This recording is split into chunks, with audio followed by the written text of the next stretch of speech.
welcome to the meeting of the Backbench Business Committee, where we will be considering applications from colleagues for debates in both the Chamber and Westminster Hall on the Chamber for Thursdays and Westminster Hall for Tuesdays and Thursdays. The first application on our list is from Emily Darlington on upcoming replenishments of Gavi, the Vaccine Alliance and the global fight to fight AIDS, tuberculosis and malaria. This is for a general debate in Westminster Hall on either a Tuesday or a Thursday. Over to you to present your case, Emily. So, for those of the committee, thank you to the committee for asking me to come and present it first. For those of you of the committee that are aware of the UK's long history in both developing and leading the very innovative Gavi Vaccine Alliance and Global Fund to fight AIDS and tuberculosis and malaria, they'll be aware that we are now at the point in the cycle where we talk about what role the UK will play in those. We've had some fantastic developments through that, not least the uptake of vaccines, which is a huge area of biosecurity for us as a nation. As well as an economic issue within those countries and allows the stem of the tide of illegal migrants. But we're also 5 years until the end of the UN Sustainable Development Goals, which is something the UK has signed up to. Health, just like our health mission underpins everything we do in the UK, the health mission and these three innovative health funds are what underpins the ability to deliver on those sustainable development goals, which I know all of us as parliamentarians feel very strongly about. So I think a debate on this, and you'll see there's people from right across the political spectrum, will allow us to both look back at the success of the UK, but also talk about the challenges for the UK's role in the future of these programmes, and also the changing nature of our understanding of pandemics, health in crises, and health insecurity. Well, thank you, Emily. That's my 2-minute pitch. That's fine. Thank you very much.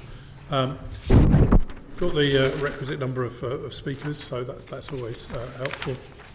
I'm assuming the answering department for this would be Health and Social Care. Is that correct? Yes, it would. Okay, fine. Or FCDO. So it could be either, but actually, it's my understanding is it's the Overseas Development Assistance money through the Department of Health and Social Care that has the most interaction, I believe. But the department may decide to handle it differently. The reason why I ask is that for a Tuesday allocation, we have to allocate when the answering department's the correct one. All right. So fine. Okay. Any questions from colleagues? You all happy? No? Yeah. Fine. Thank you very much. Thank and you. the clerks will be in touch with you in due course. Okay. Thank you. Thanks, Bob. Thank you. Next application is from Alex Sobel on the implications of cold and damp homes and United for Warm Homes debate. This is an application, once again, for a Westminster Hall debate on a Thursday afternoon. Thank you for having me in front of your committee again, Mr. Blackman. We had a very successful debate, I say, from our last application on proportional representation, so hopefully another day of success. I'm asking today for a debate on the implications of cold and damp homes. The current housing energy crisis in the UK has reached a critical point affecting millions of people across the country, with an estimated 9.6 million households at risk of living in cold, damp and energy inefficient homes. It is clear this issue is no longer a distant concern but an urgent everyday reality for many families. The issue is of paramount importance due to its far-reaching impact on public health, with rising cold-related illnesses and the exacerbation of health inequalities. Additionally, the burden of rising energy costs weighs heavily on the most vulnerable members of society, particularly low-income households unable to afford necessary home insulation and energy efficiency improvements. The joint report by Friends of the Earth Institute for Health Equity, Left Out in the Cold, the Hidden Health Costs of Cold Homes, highlights the magnitude of the crisis and the pressing need for comprehensive government action. The report emphasises that households in energy crisis hotspots are disproportionately impacted by energy inefficiency, further entrenching social inequalities. The scale of the problem demands a strategic and sustainable response, one that not only addresses energy inefficiency, but also improves the living conditions of millions of people. The report estimates that addressing the issue will require a minimum investment of £6 billion annually for the next decade, underscoring the long-term financial commitments required to ensure that all households can live in safe and energy-efficient homes. This debate is of critical importance and transcends party lines and has got cross-party support. The housing and energy crisis is not a political issue, it's a human issue, one that affects individuals and families across the political spectrum. That's why I'm asking the Backbench Business Committee today to hold a debate, and I'm looking for a 90-minute debate in Westminster Hall in March. Questions, colleagues? Anyone? All happy? Yep. Thank you, Alex. Thank you. The clerks will be in touch in due course. Thank you very much. So our next application is from Melanie On for a debate on access to NHS dentistry, and this is an application for the Chamber. Thank you very much, Mr. Blackman, and thank you for inviting me to come and put my case to you for a debate on access to NHS dentistry. We have not had a debate on NHS dentistry since the government made further announcements last month on its pledges to deal with the 700,000 extra urgent appointments that it pledged during the general election. And there is continued concern amongst parliamentarians that despite the pledges, the stats are not necessarily reflecting quickly enough the implementation of the policies. It was about 4 or 5 months ago, I think, when we last had a debate on dentistry. So the landscape should have changed significantly with the announcements that have been made. It remains a big concern for constituents up and down the country. It doesn't exclude Scotland either. Scotland can come and participate in that because it's a broad debate on NHS dentistry, despite it being a devolved matter. The issues remain that people cannot get registration, and I think it's looking like something like 50% of adults in England and Wales will not ever see an NHS dentist in their lifetime. So the need to continue to keep the pressure on the government remains, and we've had some good support from colleagues across the House in bringing this to you for consideration. Okay, thank you. Do either of your colleagues wish to add anything? I would, excuse me, yes, I would just add that this is, there are many reasons why this debate is important. Obviously, access to healthcare is particularly important across the whole country. But I think in addition, there's a social equity situation here, because those that can afford to pay for dentistry will get dental care, and there is a whole tranche of society where that isn't going to be possible. So I think there's a real need to have an urgent debate as quickly as possible on progress that the government is making on this or otherwise. And I just wanted to speak up on behalf of children's oral health. If we don't get it right for children, then adults will be living with lifelong issues to do with their teeth, and we know that many, many children, even though they should be accessing NHS dental care, are not at this time. Thank you. Any questions? I should declare an interest, Chairman. I've signed the application. I naturally wanted to give some cross-party support to my Member of Parliament. Thank you very much, Mr. Vickers. Appreciate it. Okay. Any other questions or comments? No? Well, thank you. The clerks will be in touch in due course. Thank you. Next application is from Caroline Bowden on residential estate management companies. And this is an application for a Westminster Hall debate on a Tuesday morning. Thank you, Mr. Blackman, for calling me to present this application for a debate on estate management companies. Across the country, many tenants and homeowners, both leaseholders and freeholders, live on residential estates that are looked after by estate management companies. So these companies are responsible for looking after shared areas and facilities, including roads, play areas and open spaces, which are not owned or looked after by the local authority. Residents are contributing towards maintenance and upkeep by paying service charges, which can fluctuate on a yearly basis at the discretion of the management company. I know, like me, members of Parliament from across the House have received a great deal of communication from constituents who are concerned about the actions and services provided by these companies. And common complaints include unreasonably high service charges, with rate increases year on year, with limited transparency around what services are included and the providers that are chosen, poor communication regarding charges and services provided, and a lack of response when issues are raised, contract amendments imposed on residents without discussion, and difficulties for residents who want to find a new management company or indeed take over the management themselves. Freeholders and leaseholders have both raised concerns about the actions of these companies, and many feel that they don't have control over their own home. And while the Leasehold and Freehold Act regulates estate management and strengthens residents' rights, freeholders will still not share the same rights as leaseholders, such as a statutory right to take over the estate management. So along with many Liberal Democrat colleagues, last year I met the Managing Director and other executives from Firstport, who's the largest company in the industry and one of the most complained about, and we know that other parties have also met with them. And we shared a range of concerns with them. While Firstport are one of the worst offending companies, my colleagues and I have all received complaints about a huge number of management companies, showing the extent of the problem. Issues are so widespread that the term fleasehold has been coined to describe agreements with such companies that include unfair or unreasonable terms. So this debate will give members of Parliament the opportunity to raise constituents' concerns and to share suggestions for how legislation could be shaped to better support them.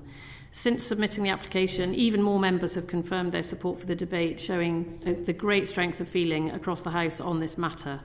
So I hope you will grant us this debate on residential estate management companies. Just to confirm, this is a Tuesday morning, that the answering department would be MHCLG, is that correct? Yes. Okay, thank you. Questions from colleagues? Yes. Just quick. I think it's a really important debate. Has anything in your approach to debate changed since the Common Hold white paper came out? Because obviously that's going to answer a lot of the issues in there, and that's quite linked to this.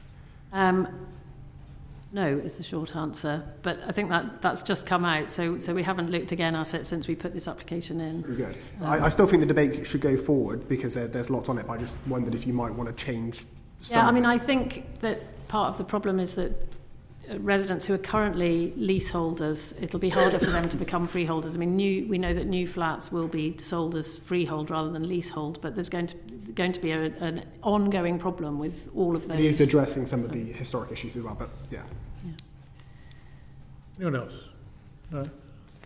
The clerks will be in touch with you in due course. Thank you very much. Next application is from Ian Lavery on High Street banking closures and banking hubs, and it's an application for a debate in the Chamber. Welcome, Ian. Thanks, Mr. Blackman, and thanks for giving me the opportunity of presenting the case for Backbench Business debate in the Chamber on the High Street banking closures and banking hubs. I think last week on its own there was two debates, one in Westminster Hall which I had for 30 minutes on this very issue, and there was one I think from a Conservative member, an after business adjournment debate as well. Lots of people want to discuss and have the opportunity of putting forward their views on what is really, in my view, and others who signed this form. The fact that high street banks are disappearing almost, weekly, and the figures I think from the British Banking Association show that the number of branches on the high street in 1986 was more than 21,000, and at the beginning of this year, 2025, there were fewer than 5,000. And there's many high streets, particularly in smaller communities, where there isn't any banking facilities whatsoever. And I think everybody would accept, probably most people in this room will use a mobile phone, maybe use a tablet, they can use a laptop, rather than going to the local bank, if indeed you're lucky enough to have one on the high street. But that doesn't cater for everybody. There's huge issues with people frail, aged, disabled, elderly, people accessing banking facilities sometimes 3 and 4 mile away from where they actually live. One of the problems is the FCA, the legislation they place to the business link is too rigid. Really is. It's inflexible, and we believe that needs to be reviewed. And the business hub, that the link, although fantastic for many communities, if you can get one, again the criteria for to get a one is inflexible. In my constituency, we were knocked back for one in Bedlington, where the bank that was closing and the nearest bank, and the difference, the shortest was 0.1 kilometre out. Therefore, it was too close to each other. That's probably about from here to where you're sitting, Mr. Blackman. And we just believe, and the contributions were great, and honestly, this is absolutely cross-party. We've got a whole number of people who, we just asked people last week in a very short space of time, would they be interested in a full debate on this? And I think we've got to get at least double, if not treble, the amount of people who basically signed this application form. I think it's much needed. We need a proper debate on this issue, because I think it affects almost every single constituency in the country, both rural, metropolitan, and urban. And Esther McVeigh is here to support the application. Mm-hmm. Anything you want to add, Esther? Fully endorse what Ian said there. The number of people who not only wanted to intervene but make a speech, but obviously couldn't in a 30-minute debate that Ian had. And the outcry from the public is growing, whether that's towns and the high street and small businesses. So yes, it's individuals, and yes, it's the elderly, but actually it's the business community that are crying out. It's not that the banks are struggling businesses that need to restructure. If you look at their profits, say somebody like the HSBC profit after tax for last year was £29 billion.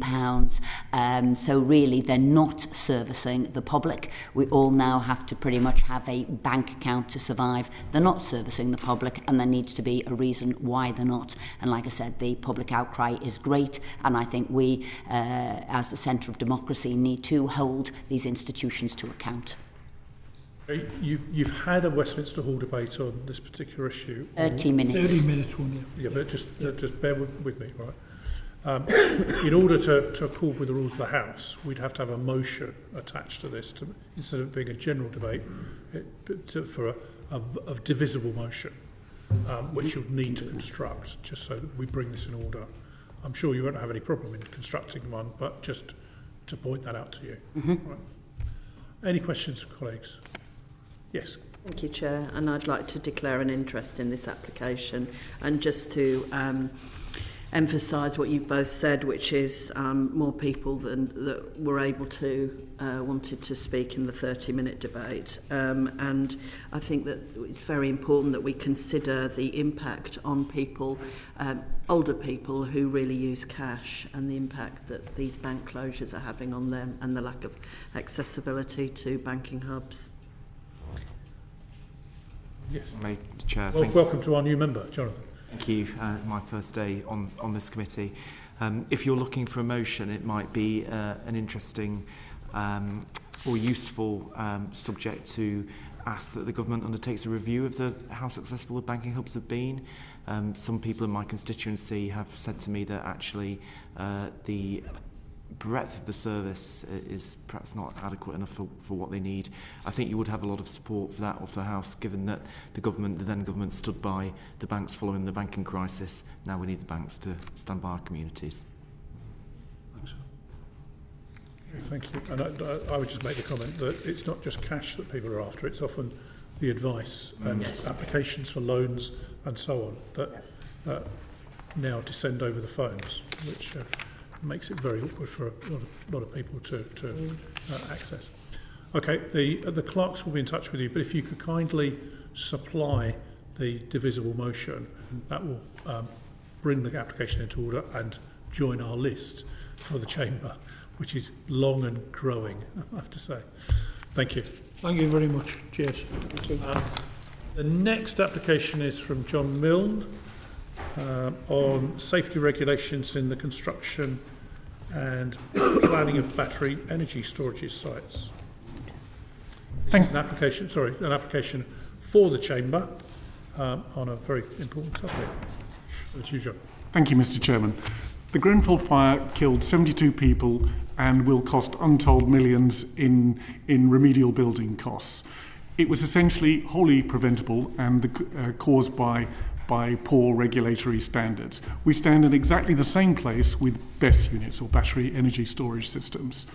10 years from now, there will be a major accident because there are no clear national guidelines and many of them are being built to inadequate standards. Lithium-ion batteries burn in a completely different way from normal batteries, require very different design standards and fire service reaction. There was a terrible fire in Liverpool where they did all the wrong things.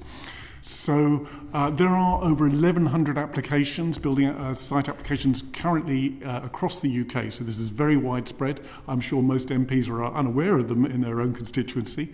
But it is a very major issue. We can act now. The industry largely would welcome regulation because it is just, they are being undercut by the worst suppliers right now. It's relatively easy to do, does not cost a whole lot on the construction if you do it in advance, as opposed to remedial works in the future. So, I think that I'm trying to draw attention to it so we can get a regulatory change. Okay, thank you. Is this intended to have a motion attached to it? It could do. I mean, obviously, it would help if there was a motion in terms of debate in the Chamber. I declare my interest as the chairman of the Party Parliamentary Group on fire and safety. So we've had a lot of briefings on this particular issue. Any questions from colleagues? No? Sorry, Alison. Yeah, sorry. Thank you, Chair. Would this also make a Westminster Hall debate, in your view? I've gone for the Chamber partly because I do think it is a very national issue, and I intend to make MPs aware of the sites in their constituencies, but also because this is something that I really am looking for legislation on or action on, and I'm really trying to draw attention to it. Because it cuts across different departments. That's one of the reasons why it's not been acted on before. And it is a bit technical, people aren't aware of it, but it is a really big issue. If you talked about Grenfell building regulations 15 years ago, nobody would have been very interested, but look what happened. In my interest as a vice chair of the EPP. It's an interesting point that John makes about it covering many different departments, because we had a battery fire in my constituency at the local processing recycling centre, which caused havoc for days. And then there is a repeated concern that the same could happen again, because there's not the protections in place at that site, and it's a local authority funded recycling centre, and they're arguing that there's no capacity to be able to make the improvements necessary on the site unless they kind of move it out. So absolutely, and it's important consideration here that the storage system plays a very important part in our renewable energy ambitions.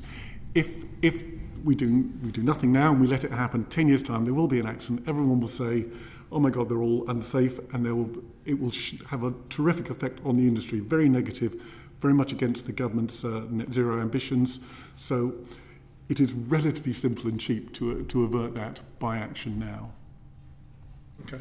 I mean, I don't want to write motions on the hoof, but you could quite easily construct a motion that would bring this into definitely requiring a chamber debate around the introduction of appropriate safety regulations to cover such sites. But it's in your hands because it's your application. Absolutely.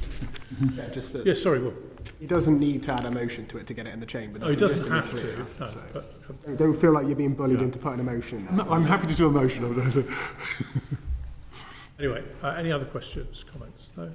Okay, thank you, John. The clerks will be in touch with you in due course. This will join our long list of applications. I appreciate it. Right, the next request is from Adam Jogi. So, please. Thank you, Deirdre.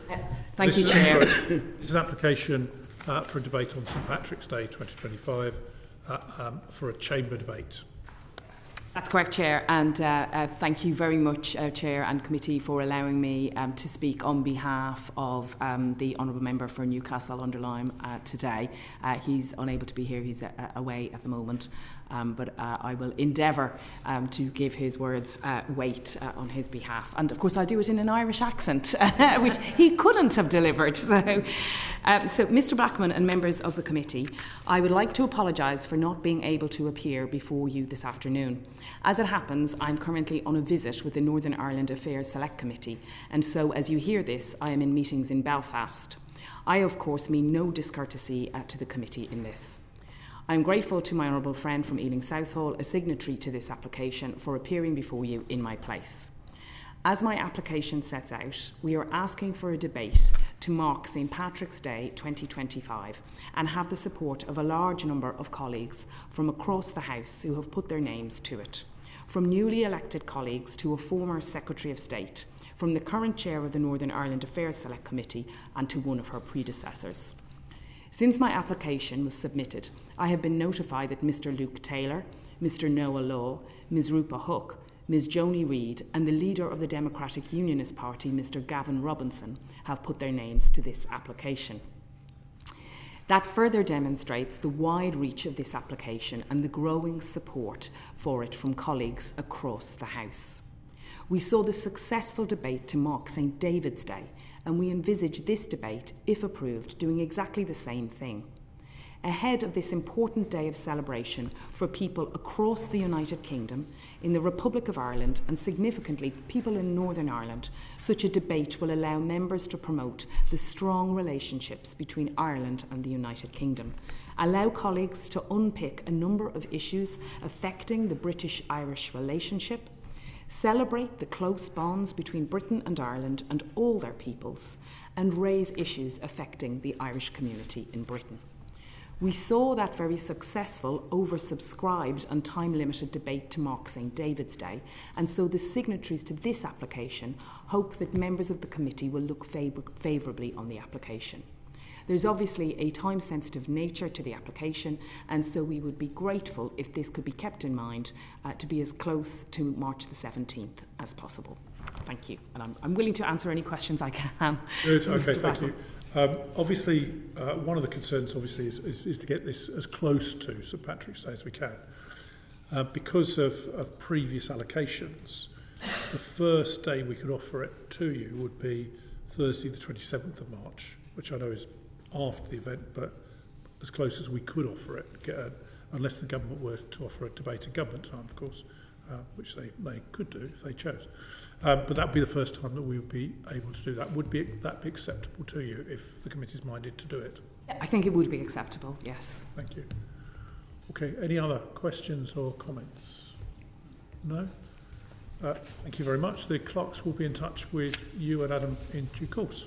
Thank you. I'm very grateful for your consideration. And last but by no means least, Siobhan McConnor on a debate on research and treatment of brain tumours. And this is once again a request for a debate in the chamber with a divisible motion. Siobhan. Thank you, Chair, and thank you, members of the committee. I'm here with my colleague Charlie Maynard from the Liberal Democrats, and we share a personal and a political devotion to this particular subject. Brain tumours are the biggest cancer killer of under 40s in this country. It's little known, but they are also the biggest killer of children. Out of 29 comparable countries, we come 22nd in our treatment of people with brain tumours. 16,000 people a year are diagnosed with a brain tumour, and 3,200 are diagnosed with the worst, form of brain tumour. That is a glioblastoma that we both know about. The treatment is woeful, and the availability of drug trials is woeful. Only 3% of brain tumour patients ever get access to a trial. The total access to trial for other cancers is an average of 7.5%. There has been no improvement in the treatment of glioblastoma in 30 years.